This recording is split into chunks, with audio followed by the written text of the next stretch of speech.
महादशा में अंतर्दशा का फल। कुंडली का मुख्यमंत्री कौन? नमस्कार, मैं एस्ट्रो गुरुमा डॉक्टर ज्योति जोशी आप सभी ज्योतिष प्रेमी एवं अध्ययनकर्ताओं का हार्दिक स्वागत करती हूँ। हम ज्योतिष के एक एक विषय का शास्त्रोक्त पद्धति से अध्ययन कर रहे हैं। हर विषय को विस्तार से समझाने का मेरा प्रयास है। उस अनुसार आज हम महादशा में अंतर्दशा का फल, कुंडली का मुख्यमंत्री कौन, इस विषय पर विस्तार से वार्तालाप करेंगे। यह सब जानकारी शास्त्रीय होने के कारण एक बार सुनने पर यदि आपको समझ न आए तो पुनश्च सुने, ताकि आपका अध्ययन परिपूर्ण हो। विषय को लेकर यदि कोई प्रश्न हो तो उन्हें कमेंट बॉक्स में अवश्य लिखें। साथ ही आप व्हाट्सएप नंबर पर व्हाट्सएप कर सकते हैं, मैसेज कर सकते हैं। स्मरण रहे, केवल मैसेज करें, कॉल कतई न करें, मैं आपके कॉल उठा न पाऊँगी। साथ ही यदि जानकारी आपको पसंद आए तो शेयर करना ना भूलें, ताकि यह ज्योतिष ज्ञान दूसरों तक पहुंच पाए। अब हम विषय की शुरुआत करते हैं।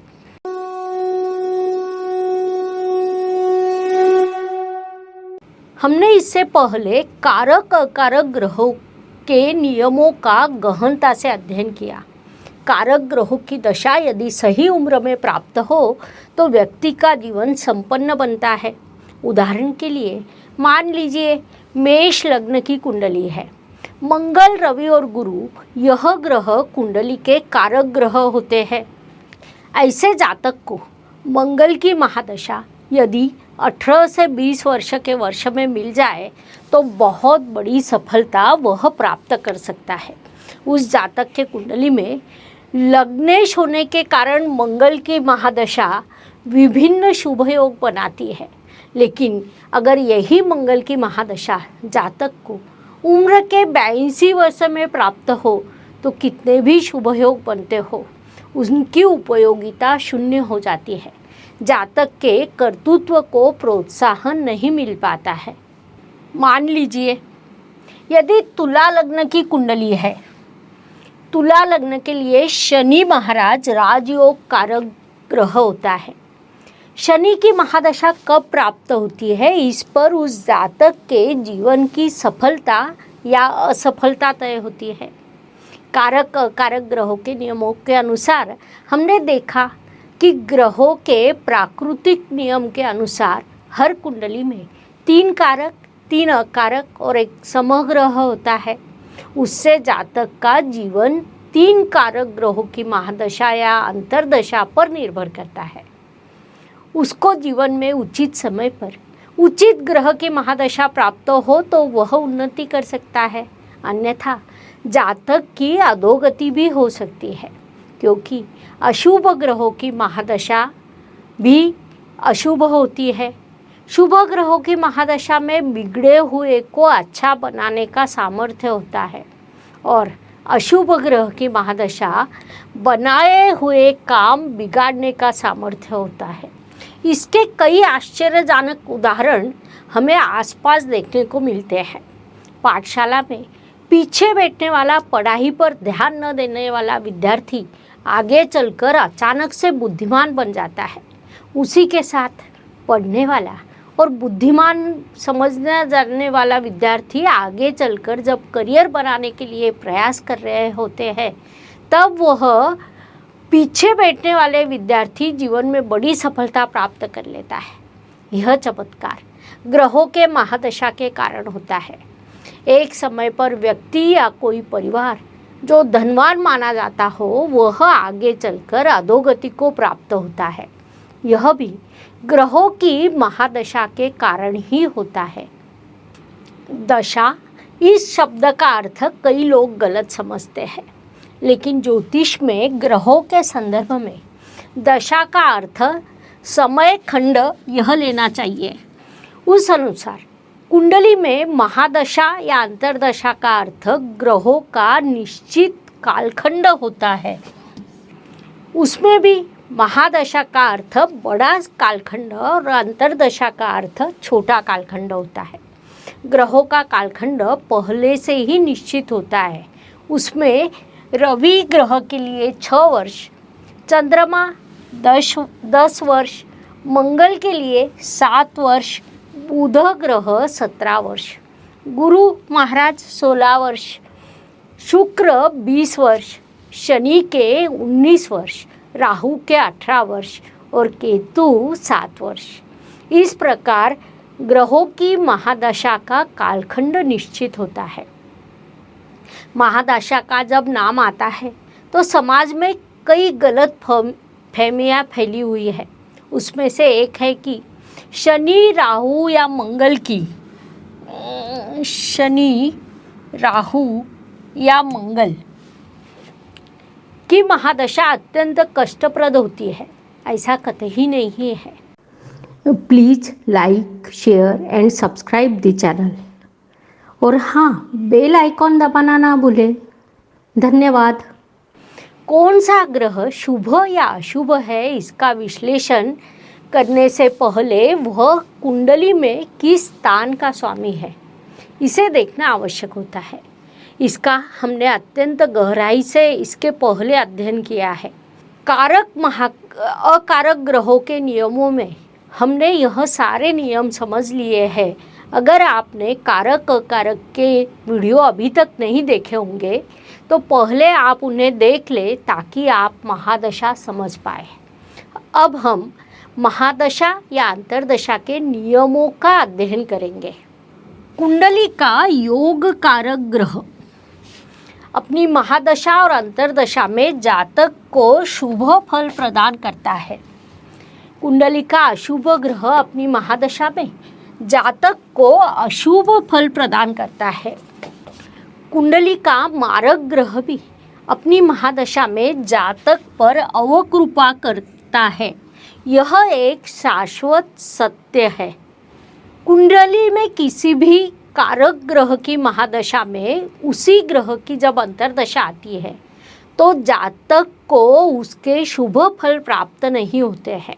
उदाहरणार्थ, धनु लग्न के लिए गुरु ग्रह योग कारक होता है। इसीलिए गुरु की महादशा में गुरु की अंतर्दशा जातक के लिए संघर्षदायक होती है। लेकिन गुरु के महादशा में जब शनि की अंतर्दशा शुरू होती है तो जातक की उन्नति भी शुरू होती है। कुंडली में किसी मारक ग्रह की महादशा शुरू हो और उसी में उसी ग्रह की अंतर्दशा हो तो जातक को थोड़ा सा दिलासा मिलता है, अर्थात मृत्यु तुल्य कष्टों से उसे छुटकारा मिलता है। लेकिन ग्रह के अशुभ फल कम नहीं होते, केवल उनकी तीव्रता कम होती है।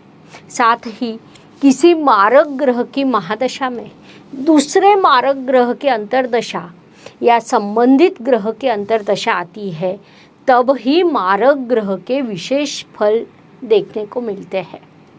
64वां नवमांश या ग्रहों के 22वें दृष्कान में महादशा अंतर्दशा हो तो उससे जातक के स्वास्थ्य को हानि पहुंचती है।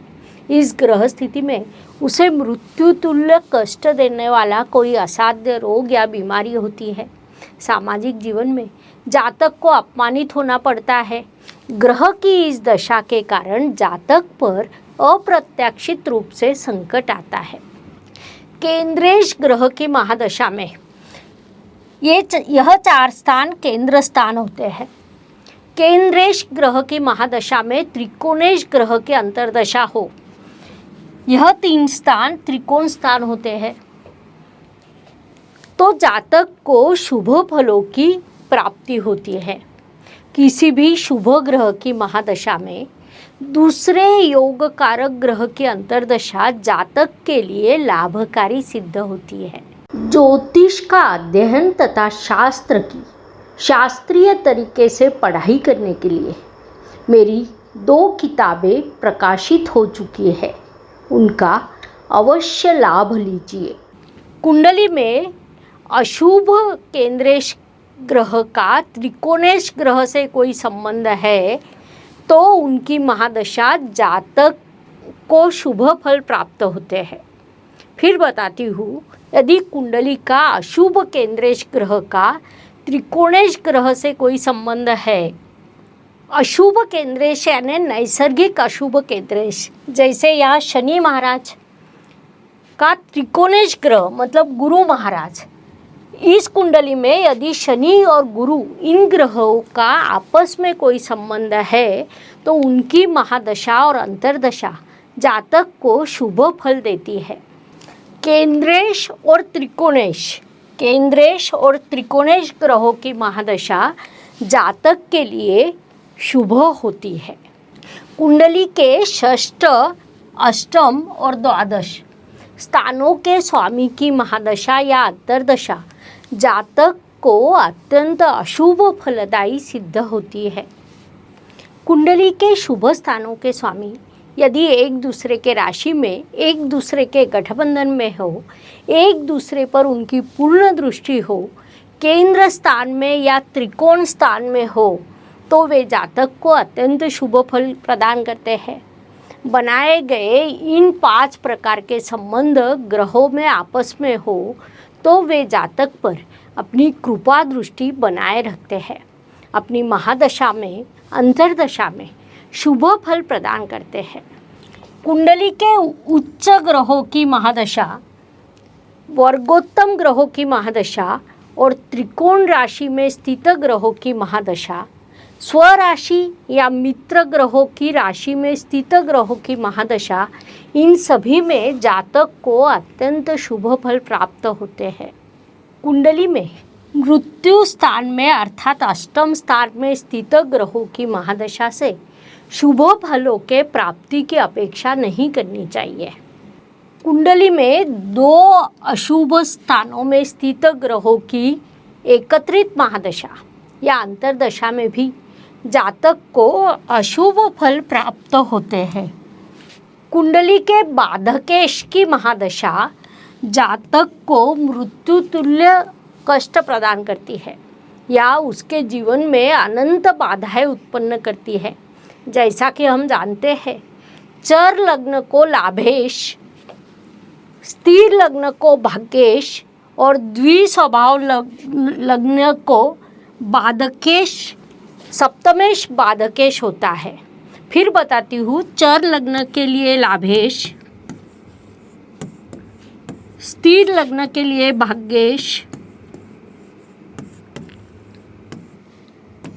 और द्विस्वभाव लग्न के लिए सप्तमेश बाधकेश होता है। इस विषय को समझने के लिए इतनी जानकारी पर्याप्त है। हम यही रुकते हैं। मैं आपको पुनश्च बताना चाहूँगी कि यह सब जानकारी शास्त्रीय होने के कारण हो सकता है कि एक बार सुनने से समझ ना आए, इसीलिए पुनश्च अवश्य सुने, पूर्ण रूप से समझ ले ताकि आपका ज्योतिष ज्ञान परिपूर्ण हो सके। अगले भाग में हम ज्योतिष के नवीनतम जानकारी के साथ पुनश्च अवश्य मिलेंगे। धन्यवाद। शुभम भवतु। जय ज्योतिष। Please like, share and subscribe the channel और हाँ, बेल आइकॉन दबाना ना भूलें। धन्यवाद।